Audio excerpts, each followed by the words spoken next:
it play and call it work.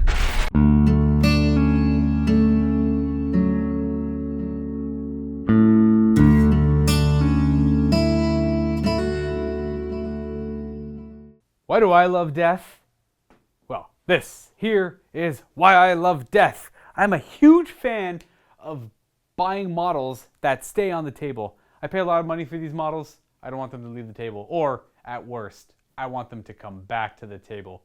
But realistically, I love the idea of an entire legion, an entire army led by that one wizard. They're all being held together by the will of one person. Now, that is my favorite reason to play Death. Here you can see our Age of Sigmar collection of General Death, a combination of all the armies with that keyword. If you're curious, the points are at 13,570, and we have a lot more coming in. As Games Workshop is releasing new models, as you see on the right with the Night Haunt, we have a ton more coming in the form of more gas, more characters, more Night Haunt itself, which will just inflate this number even more. We did a job where we kind of rushed and converted everything over from Fantasy to the new Age of Sigmar. As you can see, 90% of the models here, maybe even more, are on circular bases. The only ones that are lacking are the Crypt Horrors in the middle and the Terrorgeist, whereas we were able to get everything else on the proper size base and really flesh out the army for a proper Age of Sigmar look. What we have in the army here, it's a combination of Legions of Nagash, Night Haunt, Soulblight, but most of this all fits in the Legions of Nagash. Right here we have 90 zombies. The other members of the Deadwalker sub-faction we have are this one corpse cart and these 10 dire wolves.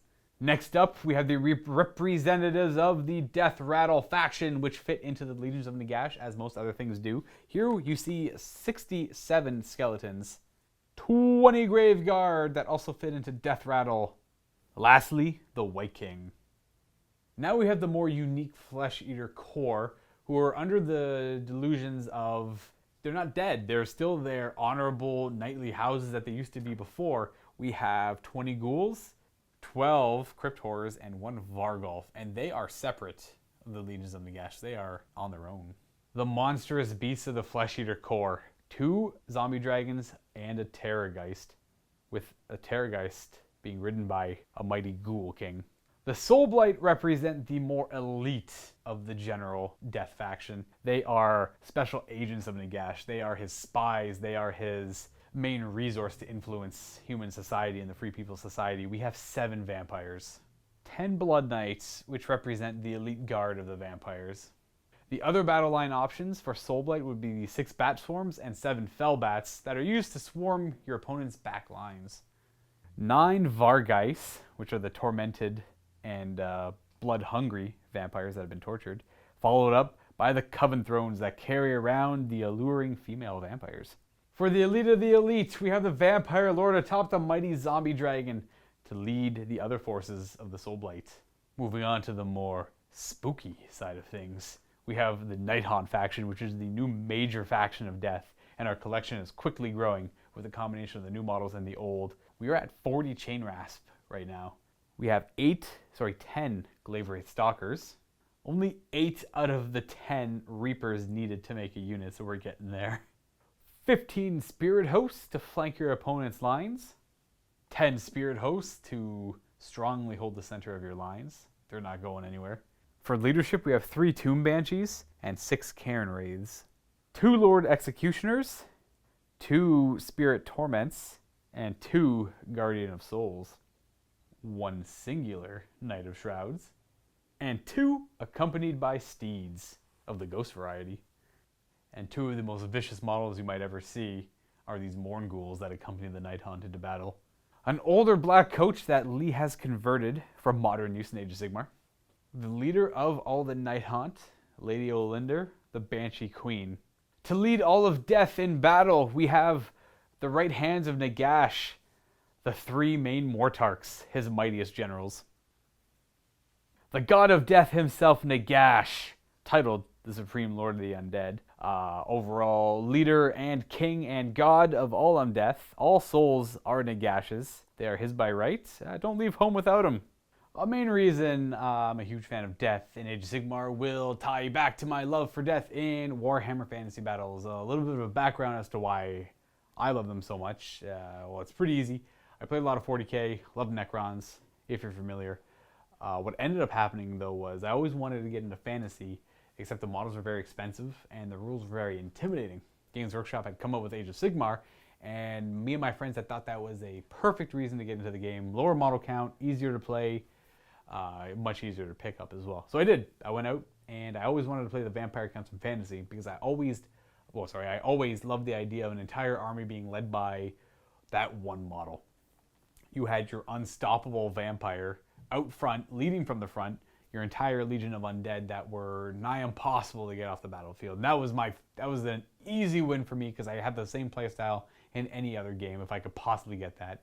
I want that one character that can handle every situation, and the rest of the army just to support that one character. And that translated over to Age of Sigmar, not at first for Death, but over the years in Age of Sigmar, Death has finally slowly getting towards that position where I want them personally, where I feel like they should be based on the lore and just the general, I'm trying to think of the word for, way they work in a game. Rules, mechanical rules, there we go. The rules and mechanics of how they play in the game. Now, Age of Sigmar has taken it a step further in just new creative ways for Death to play, which I am a huge fan of, in the form of very, very powerful spells, certain battalions, certain rules for the armies themselves, especially with the new Night Haunt. The new Night Haunt, I never would have expected them to go in the way they have. I was completely blown away. I love the idea of how they play. Every time I charge with Night Haunt, I think of that one scene from Lord of the Rings: The Return of the King, where they're coming off the boats and they're attacking the Mordor orcs from behind, thinking that they were the pirate reinforcements they had hired, but they just cleave right through them all, and they swirl around Minas Tirith and kill all the orcs that were on the inside, and just like one clean sweep, no problem. And it's represented by when you roll an unmodified 10 to charge, they immediately charge in and start fighting, and then they get to fight again. That's my biggest. I'm a huge Night Haunt fan right now. Night Haunt's got most of my attention, and of course, Legion of Nagash still has some love, just because of their spellcasting capabilities. I'll go into the models some, how they draw me in. My favorite older model would have been, I think it was the Vampire Lord with the mutation and the wing, where his one arm was up and the membrane wing was coming out. I love that model. And he was so cool too, because he just fly around the battlefield and he just carve up war machines or enemy archers, just the backlines in general. It's hard to keep up with him. And a favorite newer model, well, there's a few. Now the Morgul's not a newer model, that's an older model, so he's also kind of one of my favorites. So we got the Morgul and the Vampire Lord with the wing, the membranous wing. New favorite model, it's definitely the Night Haunt line. It's not easy though, because it's either Lady Olinder, because she's beautiful. Absolutely wonderful job to whoever or whatever team worked on her. She came out amazing. The new Black Coach as well. The updated Black Coach is incredibly impressive. It's a huge centerpiece model that any collector, any hobbyist is going to want to get their hands on. It goes on the Imperial Knight base, if you're familiar with it. I can't remember the dimensions, and it just pokes out on both ends. It's just massive, massive model. I'm a huge fan of that one. A little bit about the lore for General Death. I'm not an expert by any means. I've read into it a little bit here and there, much like many of you out there have. If I want to go into details, I like the idea of Nagash always being there. He's like this permanent force, and no matter where you are in the realms, no matter how you die, your soul tends to almost always find your way to Nagash to be a part of his army, which is in the billions. To my understanding, it's in the billions, and he's greedy. All of his major conflicts usually surmount to someone taking his souls from him.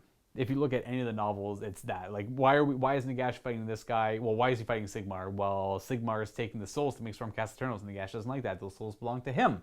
So there's a war. So, Nagash breaks off his kind of weak alliance he had with Sigmar to begin with, but that was the major reason they broke up their alliance. Sigmar was able to kind of form this Greek pantheon of gods to fight back chaos that was the Age of Myth, and there was the Age of Chaos when everything kind of went downhill. And then there was the final Age of Sigmar where he figured out how to make a Stormcast Eternals. And because he figured out how to make those Stormcast Eternals, Nagash separated because that required souls that Nagash felt were due to him. The idea of Nagash having his fingers in every little, plate of food is there too, where he's got his vampires infiltrating kingdoms. He's got his armies always on the march. Probably the coolest thing is the fact that he controls every aspect of all undeath in all of the realms. You might not have a lot of focus on them, but like each skeleton out there, each zombie mindlessly walking around has got a little bit of Nagash's focus controlling them, keeping them alive. Of course, necromancers and vampires are there to help kind of be a link to strengthen his chain to those undeath, and they themselves control undeath as well, but they are ultimately loyal to Nagash.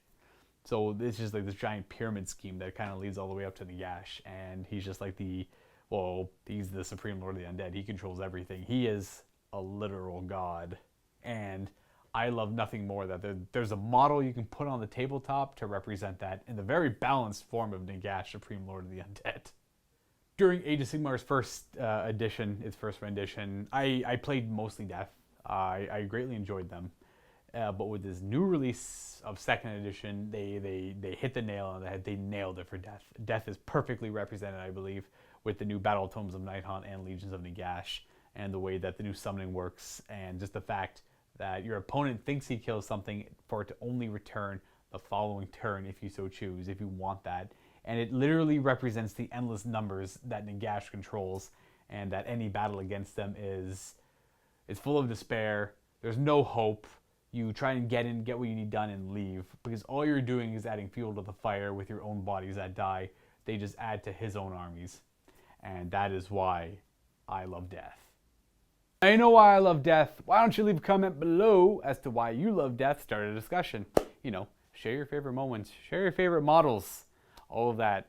And down below as well, if you want to click, you'll have 3 episodes you can choose from, where you have myself playing Nighthaunt, the different Legions of Nagash, all of that, and they're in the vault. And if you're not a vault member and you want to check them out, all you have to do is click on that link below, and it'll take you to a website where you can sign up for a 7-day free trial, which gets you access to those 3 games where I play Death in all forms or in all shapes and forms.